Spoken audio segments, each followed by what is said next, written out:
Yes. Trade entry తీసుకున్న తర్వాత trade ఎలా తీసుకోవాలి? First all overall market structure ఎలా చూడాలి. తర్వాత మనకి వాల్యూ అంటే మీరు ఇందాక 10 20 అన్నారు కదా, 10 20లోకి వచ్చినప్పుడు చూడాలి. అలాగే ఉమ్, మనకున్న ప్యాటర్న్స్ లో వస్తే కనుక అప్పుడు ఎంట్రీ తీసుకుంటాం. ఉమ్, ఎంట్రీ తీసుకున్న ఉమ్, తర్వాత మీరు చేయాల్సిన పనులలో రెండే రెండు. ఒకటి స్టాప్ లాస్ అయితే ఎగ్జిట్ అవ్వడం, మీ డైరెక్షన్ లో మూవ్ అవుతున్నప్పుడు అయితే యాక్టివ్ గా ట్రేడ్ మేనేజ్మెంట్ చేయడం. ఒకటి స్టాప్ లాస్ ఒకటి ఉమ్, పెట్టేయాలి ఖచ్చితంగా. ఇంకోటి ఏంటంటే ఉమ్, టార్గెట్ వన్ ఎక్కడ పెట్టాలంటే, మీరు ఒక 100 షేర్స్ ఇస్తున్నారనుకోండి, ఉమ్, అందులో 50% ఆఫ్ పొజిషన్స్ టార్గెట్ వన్ దగ్గర ఉమ్. బుక్ చేయాలి. మీకు ఇనీషియల్ గా మీరు ఏం పెడతారు? మీ ట్రేడ్ లో స్టాప్ లాస్ పెడతారు, ఎంట్రీ Yes. పెడతారు. Stop loss. స్టాప్ లాస్ తర్వాత ఎంట్రీ, ఈ రెండు మీకు Yes. తెలిసినయే, రైట్? Yes. దీని తర్వాత మీకు తెలిసింది ఏంటంటే target one, target two, target three, ఈ మూడు తెలియాలి. టార్గెట్ వన్ దగ్గర మీరు ఏం చేస్తారు? టార్గెట్ వన్ దగ్గర మీరు ఏం చేస్తారంటే 50% ఆఫ్ ద పొజిషన్ దగ్గర బుక్ చేసేస్తారు.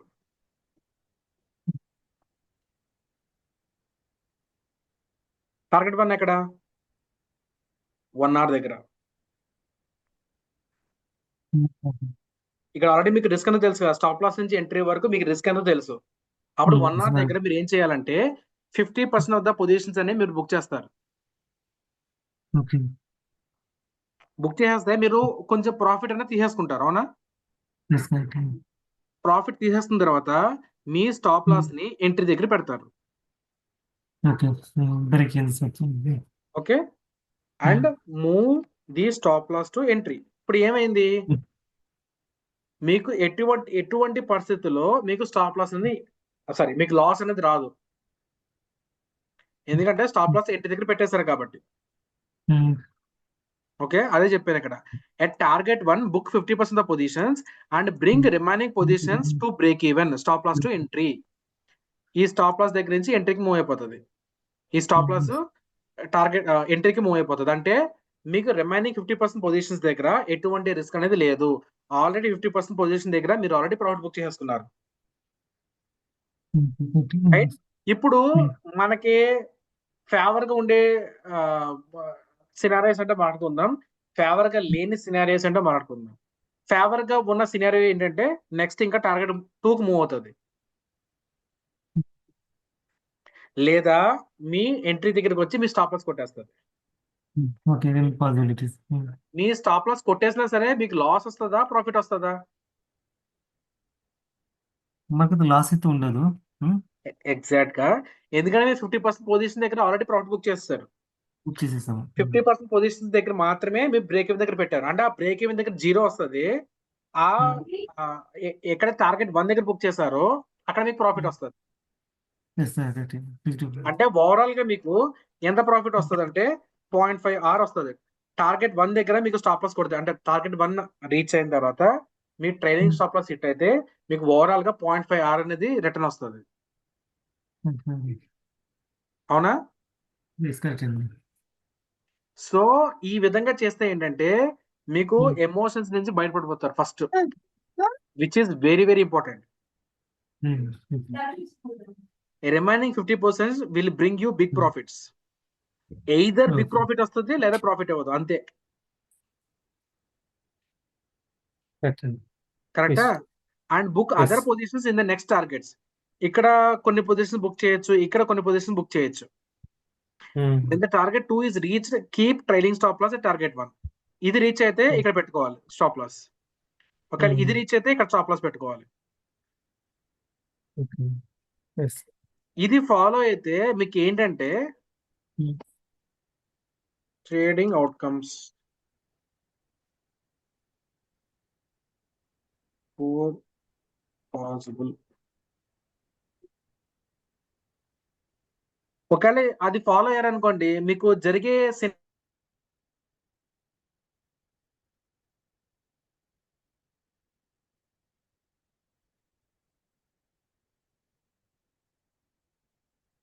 హలో.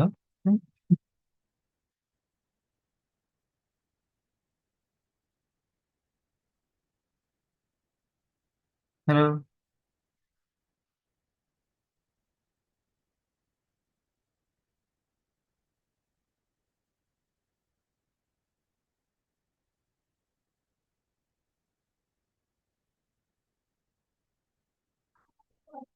హలో,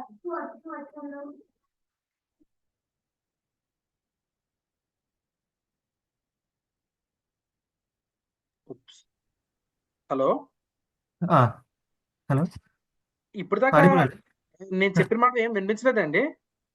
మాకు వినిపించలేదు. జస్ట్ 5 క్లిక్ చేశారు అవుట్కమ్స్ అనేది, అక్కడ నుంచి ఒక 30 సెకండ్స్ లాస్ అయింది. ఓకే ఓకే, ఫైన్ ఫైన్, సరే సరే.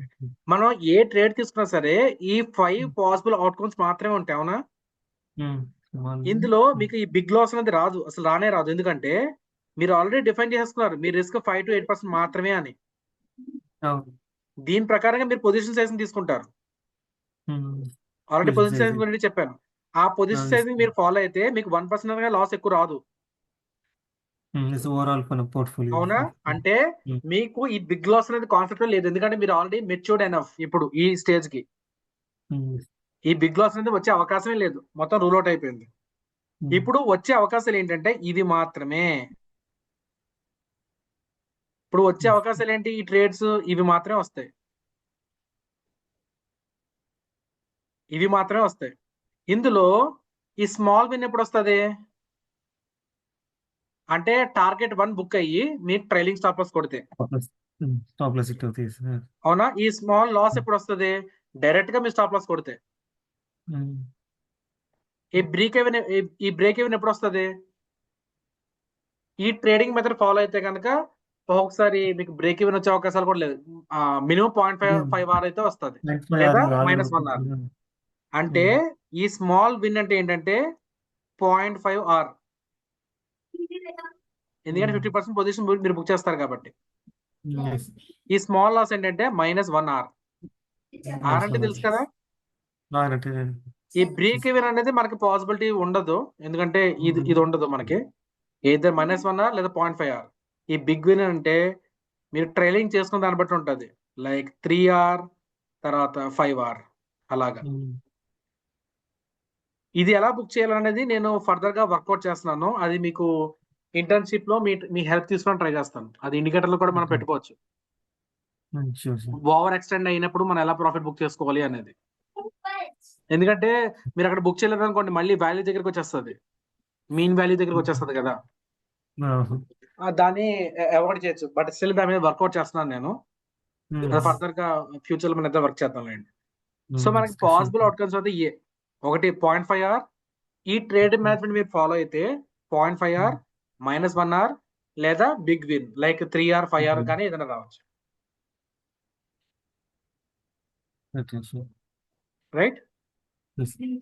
సో ఈ ట్రేడ్ మేనేజ్మెంట్ అనేది మోస్ట్లీ మీకు 90% ఆఫ్ ద పీపుల్ ఫాలో అవరు. ఎంతసేపు తీసుకున్నానా, ట్రేడ్ తీసుకున్నానా, ఎగ్జిట్ అయిపోయినా, ట్రేడ్ తీసుకున్నానా, ఎగ్జిట్ అయిపోయినా, స్టాప్ లాస్ కొట్టిందా, ఇంకే ఇందులోనే తిరుగుతారు తప్ప ఇలా ఓవరాల్ గా మెచ్యూర్డ్ గా ఆలోచిస్తే కనుక మనకి బెటర్ ఎడ్జ్ ఉంటుంది వేరే వాళ్ళతో పోల్చుకుంటే.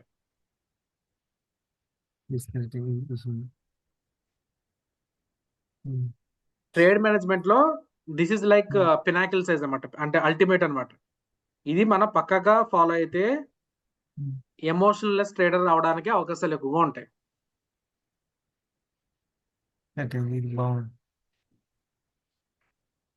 సో దీనికి అంటే ఈ రూల్స్ ఎందుకు పెట్టుకోవాలి మనకి అంటే మనకు క్లారిటీ ఉండాలి, ఎంట్రీ తీసుకున్న తర్వాత నేను ఎక్కడ ఎగ్జిట్ అవ్వాలి అనేది.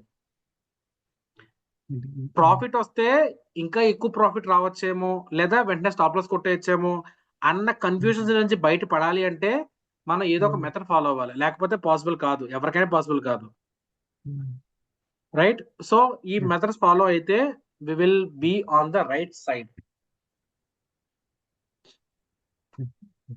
అంతేనండి.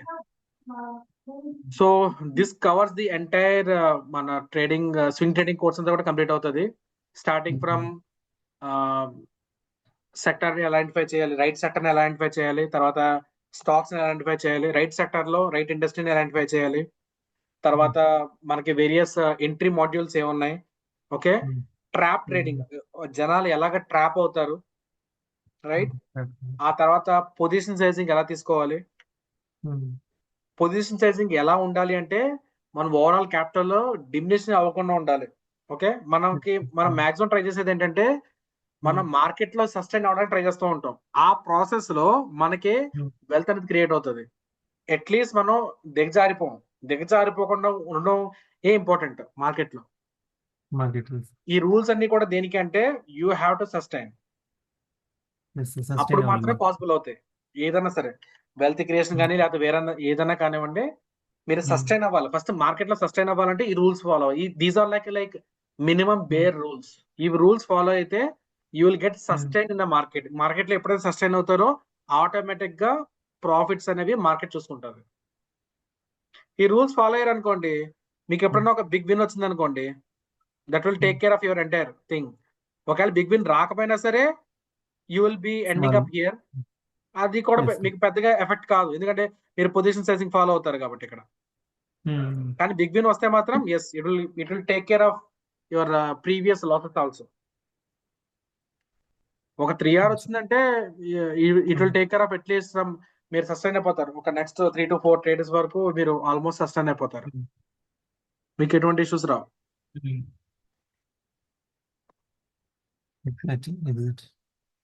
రైట్ అండి. ఈ ట్రేడ్ మేనేజ్మెంట్ లో ఏమైనా డౌట్స్ ఉన్నాయా? ఇప్పుడు మనము మ్యాక్సిమం మనం పోర్ట్ఫోలియో ఎన్ని స్టాక్స్ మ్యాక్సిమం మేనేజ్ చేయొచ్చు అంటే మ్యాక్సిమం నా లెవెల్కి కూడా. ఓకే, సో ఫస్ట్ నేను సజెస్ట్ చేసేది ఏంటంటేనండి, ఎక్కువగా ఆ, మీ కంఫర్ట్ ఎలా ఉంటుంది?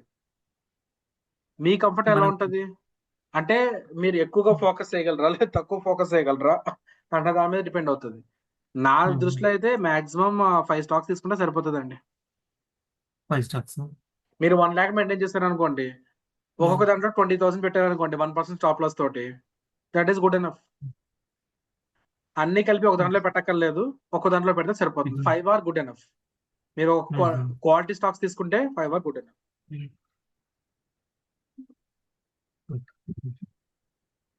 మోర్ దెన్ 5 అయితే మీరు మేనేజ్ చేయడం కష్టం అవుతుంది. అది ఇన్వెస్ట్మెంట్ కానివ్వండి లేకపోతే స్వింగ్ ట్రేడింగ్ కానివ్వండి, ఏదన్నా కానివ్వండి, 5 is గుడ్ ఎనఫ్. మీరు మోస్ట్గా ఎఫ్ఎన్ఓ స్టాక్స్ మీరు ట్రేడ్ చేస్తారా లేదంటే నిఫ్టీ 100 to 500 చేస్తారా? ఇది వరకు నిఫ్టీ 500 లో చేసేవాడిని. ఇప్పుడు నా ఆరెంజ్ కొంచెం పెంచుకున్నాను. ఈవెన్ ఏవైతే నిఫ్టీ 300 స్టాక్స్ కూడా, ఐ మీన్ నిఫ్టీ 300 కాదు, మార్కెట్ క్యాపిటలైజేషన్ మోర్ దెన్ 300 ఉన్నాయో, అండ్ కొన్ని క్రైటీరియాస్ పెట్టుకున్నాను. లిక్విడిటీ ఉండాలి, తర్వాత అవి ఉండాలి ఇవి ఉండాలి చెప్పి కొన్ని క్రైటీరియాస్ పెట్టుకున్నాను. నేను ఎప్పుడైనా టైం దొరికినప్పుడు ఆ క్రైటీరియాస్ కూడా ఎక్స్ప్లెయిన్ చేస్తాను నేను. మీరు ఇక్కడ ఇది చూసారనుకోండి ఆల్రెడీ. ఓకే, నేను ఆల్రెడీ మీకు చార్టింగ్ ఇచ్చాను కదా, చార్టింగ్ లో మీకు చాలా కండిషన్స్ పెడతాను, ఆ కండిషన్స్ ఫాలో అవుతుంటాను నేను. మేజర్ గా ఏంటంటే మొమెంటం స్టాక్స్ ఉండాలి అంతే. Momentum is very. ఎస్, అంటే ఇప్పుడు మనకి ర్యాలీ అయింది, ఇక్కడ బేస్ అయింది, ఈ బేస్ లో మనం పట్టుకుంటాం అంతే, మళ్ళీ ర్యాలీ కోసం వెయిట్ చేస్తాం. మన కాన్సెప్ట్ అయితే అంతే, ర్యాలీ బేస్, ర్యాలీ ఆ బేస్ లో పట్టుకోవడానికి ట్రై చేస్తాం. ఎస్, ర్యాలీ ఎలా ఐడెంటిఫై చేయాలి మీకు ఆల్రెడీ తెలుసు. Monthly RSI, weekly RSI, daily RSI పెట్టుకోవచ్చు. తర్వాత బేస్ ఐడెంటిఫై చేయాలి, మనకి వాల్యూ దగ్గరికి వస్తుంది. తర్వాత పుల్ బ్యాక్ అయిపోయింది మనకు ఎలా తెలుస్తుంది, ఫేకీస్ వస్తాయి లేదా మల్టిపుల్ ఎడ్జెడ్ బార్స్ వస్తాయి. తర్వాత అక్కడే ఎంట్రీ తీసుకోవాలి, మనకు ఎలా తెలుస్తుంది అంటే కాన్ఫిడెన్స్ వాడచ్చు, లైక్ సిపిఆర్, కెమెరల్లా, బైజోన్స్ అది వాడచ్చు. లేదా క్యాండిల్ స్టిక్ ప్యాటర్న్ ద్వారా కూడా యూస్ చేసుకోవచ్చు. ఎక్కడో వాల్యూ కాకుండా వాల్యూ దగ్గర ప్రైస్ వాల్యూ ఎప్పుడైతే మ్యాచ్ అవుతాయో, short term traders, long term traders, ఆ కాన్సెప్ట్ కూడా మీరు యూస్ చేస్తే కదా మీకు ఇంకా బెటర్ ఎడ్జ్ అనేది డెవలప్ అవుతుంది. మీకు ఆ విధంగానే కదా చెప్పింది ఈ కిమ్స్ అనేది. ఈ కిమ్స్ అనేది దాని ద్వారానే చెప్పాను నేను, కిమ్స్. ఎస్, ఇక్కడ ఈ ఏరియాలో, ఎందుకంటే మార్కెట్ అనేది మంచి ట్రెండింగ్ లో ఉంది and it has given a retracement. ఈ ఇయర్ లోకి వచ్చిన బుల్లిష్ సైకిల్ జరిగింది. ఇక్కడ మీరు ట్రేడ్ తీసుకుని దీని స్టాప్ లాస్ పెట్టుకుంటే yes, you will be at good place. So దీనికి మీరు పొజిషన్ సైజింగ్ అదే, లేకపోతే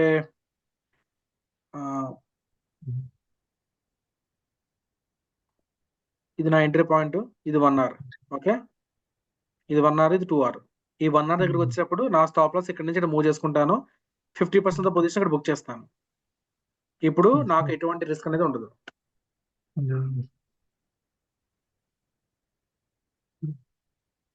గాట్ ఇట్? రిస్క్ ఎలా ఉంది చూడండి, ఇట్స్ వెరీ వెరీ రిస్క్. ఒకవేళ ఇదే క్యాండిల్ ఇంత చాలా పెద్ద క్యాండిల్ వచ్చింది అనుకో, ఇప్పుడు నేను దాన్ని కన్సిడర్ చేయను. ఎందుకని? ఇది మనకు రిస్క్ ఎక్కువైపోతుంది కదా. అబ్సల్యూట్లీ రిస్క్ అనేది ఎక్కువైపోతుంది. Let's wait. మనకి అదొక్కటేనే ఏంటి స్టాక్, బోల్డ్ స్టాక్లు ఉంటాయి. ఈ స్టాక్ ని ఐడెంటిఫై చేయాలి. ఇది పెద్ద మ్యాటరే కాదు. Bullish engulfing. బుల్లిష్ ఎంగల్ఫింగ్ ప్రతి ఒక్కరికి తెలుసు. మీరు మార్కెట్ లోకి వెళ్ళి బయటకు వెళ్ళి చెప్పండి నేను బుల్లిష్ ఎంగల్ఫింగ్ యూసేజ్ ట్రేడ్ చేస్తాను అని చెప్పి మిమ్మల్ని ఎవరో పట్టించుకోరు. ఎందుకంటే స్టార్టింగ్ లో వాళ్ళు బుల్లిష్ ఎంగల్ఫింగ్ నేర్చుకున్నారు, దాన్ని వదిలేశారు కూడా. మీరు ఎంత నేర్చుకున్నారనేది ఇంపార్టెంట్ కాదు, మీరు దాన్ని ఎలా ఉపయోగిస్తున్నారు అనేది ఇంపార్టెంట్. ఇప్పటికీ కూడా బుల్లిష్ ఎంగల్ఫింగ్ పనిచేస్తాయి అంటే నమ్మరు చాలా మంది జనాలు. నమ్మరు. నేను చెప్తారు వాళ్ళు ఏంటి ఈ బుల్లిష్ ఎంగల్ఫింగ్ కోసం మీరు కోర్స్ తీసుకుని ఒకళ్ళ దగ్గర నేర్చుకోవాలా అని అడుగుతారు. మ్యాటర్ ఏంటంటే మీరు ఎంత సింపుల్ గా నేర్చుకుంటే మీకు అంత బాగా అర్థమవుతుంది, అంత బాగా మీరు ఎగ్జిక్యూట్ చేయగలుగుతారు. చాలా సింపుల్ అండి. మీ ట్రేడింగ్ సిస్టమ్ ని ఒక 8th క్లాస్ పిల్లకో ఎక్స్ప్లెయిన్ చేస్తే వాళ్ళకి అర్థం అవ్వాలి అంతే. అంతకు మించి కాంప్లికేటెడ్ గా ఉంటే మీరు డబ్బులు సంపాదించలేరు. Trading system has to be very very simple. It just be like ఒక బుల్లిష్ ఎంగల్ఫింగ్, ఒక bearish engulfing, enough pin bars. దాన్ని ఎలా ఉపయోగిస్తున్నారు మీరు, మీకు ఎలా అర్థమైంది మార్కెట్, అది ఇంపార్టెంట్. మీరు ఎవరికైనా చెప్పండి బుల్లిష్ ఎంగల్ఫింగ్ అంటే ఓకే దాని గురించి కోర్స్ కూడా అవసరమా అంటారు. కోర్సు మెంటర్షిప్ ఎందుకు నాకు తెలుసు నేను చేసేస్తాను అంటారు. ఓకే ఫైన్, కానీ ఎక్కడ ఉపయోగించాలో తెలియాలి కదా, ఎందుకు ఉపయోగిస్తున్నానో తెలియాలి కదా. ఇదే బుల్లిష్ ఎంగల్ఫింగ్ ఈ కింద ఎక్కడ వచ్చిందనుకో నేను తీసుకోను. ఆ రీజన్ అంటే మీకు తెలుసు. ఇది ఓవరాల్ గా స్వింగ్ ట్రేడింగ్ కోర్స్. మీకు ఇంకేమైనా క్వశ్చన్స్ ఉంటే కనుక యూ కెన్ ఆస్క్ మీ, లేకపోతే we can wind up. Thank you అండి. యాక్చువల్లీ నేను I'm very satisfied with this course experiment. Okay definitely I will be in touch with you. Sure, తప్పకుండా. మీరు daily మీకు ఏమైనా డౌట్స్ వస్తున్నా సరే నన్ను టెలిగ్రామ్ లో కాంటాక్ట్ చేయొచ్చు. Don't just hesitate. ఓకే, కాకపోతే ఏంటంటే మీ గ్రోత్ అనేది నాకు చూపిస్తూ ఉంటానండి. అది ఆగిపోకూడదు. ఎందుకంటే ట్రేడింగ్ అనేది first all it's boring job. అది ఆగిపోకుండా మీకు ఏమైతే స్కానర్స్ ఇచ్చానో లేకపోతే అవన్నీ యూటిలైజ్ చేసుకోండి. మీరు ఎంత పిండుకోవాలనుకుంటే అంతలా పిండుకోవచ్చు నా దగ్గర నుంచి. నేను ఫుల్ గా సపోర్ట్ చేస్తాను. కాకపోతే ఏంటంటే మీ ప్రోగ్రెస్ ఎలా ఉందో నాకు చెప్తూ ఉండాలి. ఇక్కడ ఇలా డెవలప్ అయ్యాను, ఇక్కడ ఎలా డెవలప్ అయ్యాను, లేకపోతే ఇక్కడ స్ట్రక్ అయ్యాను, ఏం చేయాలో చెప్పండి అంటే నా ఎక్స్పీరియన్స్ చూసేసి నేను చెప్తాను. చూసాను డెఫినెట్లీ నేను టచ్ ఉంటాను. నేను ప్రోగ్రెస్ కూడా స్టార్ట్ చేసి మీకు చూపిస్తాను డెఫినెట్లీ. ఓకే, మీరు చాలా సింపుల్ గా స్టార్ట్ చేయండి, కాంప్లికేట్ అక్కర్లా. Let start with bullish engulfing. లేకపోతే మీకు నచ్చినట్టుగా ఫేకీ, లేకపోతే మీకు ఫేకీ కూడా చూపించాను కదా, ఫేకీ కూడా ఫైన్. లేకపోతే 20 EMA అండర్ కట్ కూడా ఫైన్, ఏం ప్రాబ్లం లేదు. ఆ మూడిట్లో ఏదో ఒకటి తీసుకోండి, ప్రోగ్రెస్ అని చెప్పండి. ఆ ప్రోగ్రెస్ మీరు ఒక ట్రేడింగ్ జర్నల్ ఇంప్లిమెంట్ చేయాలి. అప్పుడే మీకు తెలుస్తుంది, లేకపోతే తెలియదు. డెఫినెట్లీ, ఎందుకంటే రైటా? రైట్ అండి. ఈ వీడియో షేర్ చేయండి రికార్డింగ్స్. Share with recording. నేను ఇది యూట్యూబ్ లో కూడా అప్లోడ్ చేస్తాను, సో దట్ అదర్ పీపుల్ కూడా అర్థమవుతుంది. ఇది పబ్లిక్ చేస్తాను ఈ వీడియోని. Okay, thank you very much. See you, bye by.